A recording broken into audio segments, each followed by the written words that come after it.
আসসালামু আলাইকুম বন্ধুরা, সবাইকে সিস্টার্স কিচেনে স্বাগতম। আবার একটি নতুন ভিডিও নিয়ে আপনাদের মাঝে চলে এসেছি। আজকের রেসিপি হলো কাঁচকলার তরকারি, তো দেখতে থাকুন।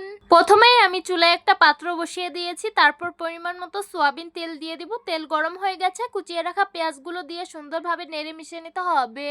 পরিমাণ মতো আদা রসুন বাটা দিয়ে দিব, পরিমাণ মতো হলুদ মরিচের গুঁড়ো দিয়ে দিব, স্বাদ মতো লবণ দিয়ে দিব, তারপর হালকা একটু ভেজে নিতে হবে।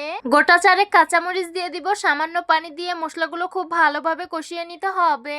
এইখানে আমি কাঁচকলাগুলো সুন্দর করে কেটে নিয়েছি, সামান্য হলুদ গুঁড়ো আর লবণ দিয়ে মেখে রেখেছি যাতে কালো না হয়ে যায় আর কষ্টও বের হয়ে যায়। এইখানে আমি পাঙ্গাস মাছের কাঁটা আর ফুলকাগুলো সুন্দর করে ধুয়ে নিয়েছি। তো দেখতেই পাচ্ছেন মশলাগুলো খুব ভালোভাবে কষানো হয়ে গেছে। এখন মাছের কাঁটা কুটাগুলো দিয়ে দিব, তারপর সুন্দরভাবে নেড়ে কষিয়ে নিতে হবে। মাছের কাঁটাগুলো আমি সুন্দরভাবে কষিয়ে নিয়েছি। এখন কেটে রেখেছিলাম কাঁচকলা, সেটাই দিয়ে খুব ভালোভাবে কষিয়ে নিব।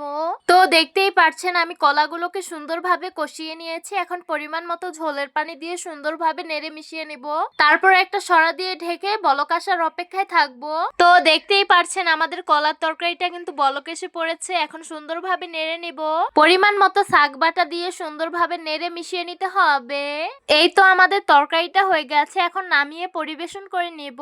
এই তো গরম গরম কাঁচকলার তরকারি পরিবেশন করে নিলাম। দেখতে খুবই লোভনীয় লাগছে আর খেতে কিন্তু খুবই সুস্বাদু হয়েছে।